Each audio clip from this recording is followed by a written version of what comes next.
Facebook Live. Obviously, and as you can see, we are at a pond right now. Welcome to everybody from the network as YouTube and Facebook. So I'm going to go over, we're going to do this several times this year. If you like this information, please make sure that you share it, okay? A lot of you fish ponds. I love fishing ponds, and so we're going to go to different ponds on several occasions this year and try to show you how I break down a pond. And whether we catch fish or not, I want to show you how to choose tools so hopefully that you can be more successful whenever you go to a pond. Now right now, what you can tell right here by looking at this pond, we've got very clear water. Okay, we've also got a lot of grass in here. There's not a lot of cover up on the bank. You've got some trees, but I've got a very limited area where I can fish from. So we're going to work everything right in here. So how do I go about picking my lures for this? Well, first of all, it's clear water. And if I didn't have all that grass, I would be throwing a jerkbait, but there's too much grass for that. I'd be hanging up all the time. So that's out. So if there's a little bit more wind, maybe I'd throw a spinnerbait, and we'll go into some of the lures here in just a little bit, but there's not enough for that. But I do like bladed jigs a lot this time of year because the water's cold. Puts off a lot of vibration. I can reel it slow, and I'm just a big fan of bladed jigs. So we're going to do that. The other thing is, if the wind doesn't pick up a lot, my other choice in really clear water is always a wacky worm. Now let's look at some of the lure choices I have down here. First of all, I'm going to show you, you're going to start seeing a lot of this on our social media. Lure Parts Online now probably has more choices for you to make any kind of bladed jig that you want, whether decals that you can put on as brand new one that some of you can make, the color blades that you can match anything. Nobody else has as many selections as Lure Parts Online. The cool thing is that you can make your own. Now, if it was cloudy out, I'd probably be throwing a color blade. Or when I know they're on a shad spawn and it's cloudy, I'll go with all white.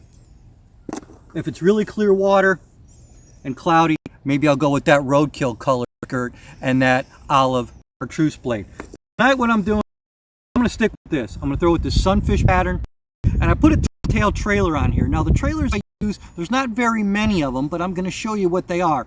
The reason I put a twin tail on, there's weed clumps here. So what I do is when I reel the bait over, I let it fall and it's action. I actually get a lot of strikes on a bladed jig this time of year when it's cold by putting a twin tail trailer on there. When the bait drops, I still have a lot of action that way. All right, and that is definitely a triggering right there, is that twin tail. Now, some of the other baits that I like when I'm fishing clear water, I'm always going to have a wacky worm. All these Shields plastics, watermelon copper flake. I've actually got that on a rod. That was my choice for tonight. If I was going to fish a tube, again, I'm going to stick with natural colors. So this is a roadkill or green pumpkin, 3.5. These two baits right here, if I were you, whenever you go to a farm pond, those are two staples. I always have those because they always work everywhere I go when the water's relatively clear. Here's another bait that a lot of guys don't think about for a pond, but I want you to consider: a soft plastic jerk bait. And how I rig this, we're probably going to do this in another show this year, is I nose hook it. And there's a way that hopefully we'll be able to show you that on another segment this year. Other one that I use a lot when it comes to plastics, and this is always good to have in your box, is a little 3.5-inch swim bait. Now you can rig that on a jig head. You can also use it for a trailer on a spinner bait, as well as a bladed jig. So having small swim baits with you is something always that you can keep when you're pond fishing. All right, a lot of times I'll have just a box and I'll have just a couple baits. Never ever go to a pond, especially as the water warms up, without a frog. Absolutely fantastic. We actually heard some frogs around here tonight. That would probably be an option. So let's look at what we have over here. So this is probably a half-acre pond, not very big. What I'm always going to start, and what I've always talked about, is you've got basically two types of presentations. You have vertical and you have horizontal. So when I first get to an area, I want to start making those horizontal presentations. In other words, I'm trying to cover water. So whether it be a spinnerbait or a bladed jig or a topwater, I want to see what I got in front of me. And I'm going to start by fan casting the areas and just see if I can get anything to bite. And what I'll do is I'll just start taking the bait and I'll move it. I got the wind blowing toward me here, obviously. This bait is going to cover some water. And all I'm gonna do is move that bait really slow. I've got cold water right here, so if you notice, I'm reeling just really slow. I'm not doing a whole with the bait. So all I'm doing is just moving that right through there like that. I get to a clump, I let it fall, and I'm just gonna make, well, we got some geese coming in, that's cool. And what I'm gonna do is I'm just gonna keep covering that water. And what I'm trying to do with this bladed jig is this water is really cold. So I'm gonna start just trying to make some casts, seeing if I can cover some water and throw that bait really slow. Now, I know that the sun's been shining on this bank all day, so hopefully this is going to be probably the warmest part. Remember, this time of year, you want to fish on either the north or the northwest banks when possible. Why? That's because that's where the sun has been, and that's where you're going to have the warmest water. All right, let me show you a couple things about this bait here as soon as I get it in. Just going to throw around a little bit more and see if there's anything out there. There's a fish come right after. Oh, he just came right behind. All right, we'll make a couple more casts over here. Now, if we weren't doing this live tonight, what I would be doing is walking around the pond a little bit, but that's really not how we're easy to do it. But this is basically that sunfish colored skirt, and I can put a blade on the inside there. I know it's hard to see in the water here, but when I drop that bait, that twin tail really has a lot of nice action to it. And when I'm fishing a pond, what I'm looking for is I'm trying to find edges, just like if I was out on the main water. So there's an edge of a weed bed right there. That's where I just let that bait go by. And you're trying to see if you can get a fish to react. Since this water's been really cold, so if this doesn't work, then I'm gonna go to a vertical presentation. I'll go to throwing that wacky worm a little bit. There's a fish. Oh, one came off right there. Oh, you just grabbed the back part of it, which also tells me something. I was reeling that really slow and he still wasn't hooked really good. So we're probably gonna go back to a wacky worm just because they're really not liking this faster presentation. A lot of times the fish are gonna tell you exactly what they want. And as slow as I'm reeling this, and I still barely felt that bite, with that wind dying down, now probably gonna be the time. I'm gonna make probably 1 or 2 more casts with this, and then I'm gonna switch over to a wacky and see if I can go back in some of that area there and just work that bait a little bit slower. Remember, this time of year, fish are cold-blooded, okay?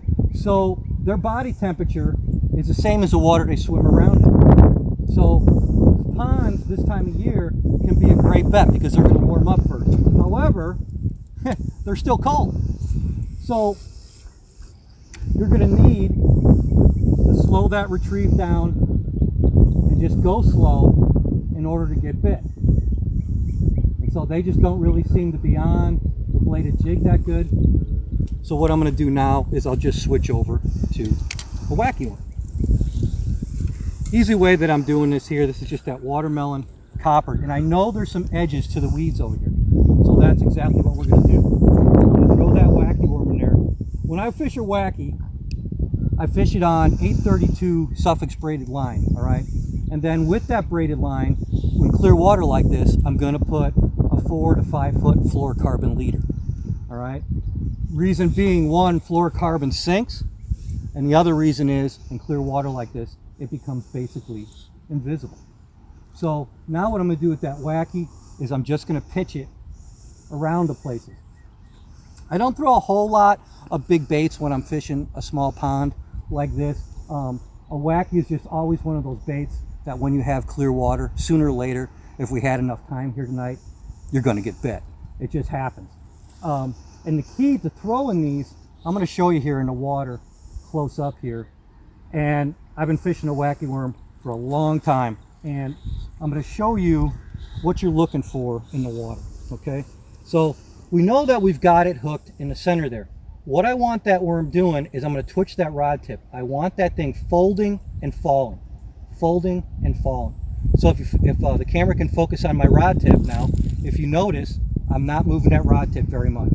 That's all I want, just a little bit, and letting that bait fall. So we'll throw it back out there again. And what I'm going to do is, you see I hold my rod off to a 45-degree angle like that. And all I'm going to do is shake it up a little bit and let that bait fall. Okay. Ooh, there's a fish right there. Just whack the end of it. Let's throw it back out there again. All right. I'm just going to let that thing fall. And I'm going to watch that bow in my line. All right. When I pull up, that bow, your bites, either you're going to feel it, or all of a sudden your line's going to start to straighten out. With a wacky worm, you're not going to be covering a whole bunch of water. Just not going to happen. What I'm doing is, I know the bite is slow. You know, we didn't plan this ahead of time. We knew we were going to come to a pond, but we didn't know how the bite was going to be. I just wanted to show you some options being able to fish a wacky. So now all I'm going to do is just like what the rest of y'all do. Just make casts around the pond. The important thing to remember this time of year is that you need to work these baits slow. Sometimes I'll even just let that bait sit on the bottom. It's almost just like if I was fishing a jerk bait. The longer you let that bait sit, the longer you let it go without any motion, sometimes the more chances you have of being bit. I'm also going to look around the pond and see what there is around here. I know I can see by the watercolor over there, it looks like the water's a little bit deeper over there. I'll make a couple casts over there and just see if I can let that wacky sink down. Right now, what I've been trying to concentrate on is the edges of some of these little weed clumps and seeing if there's been any fish here. So far there hasn't. So what we're going to do is we're going to make a cast a little bit farther out.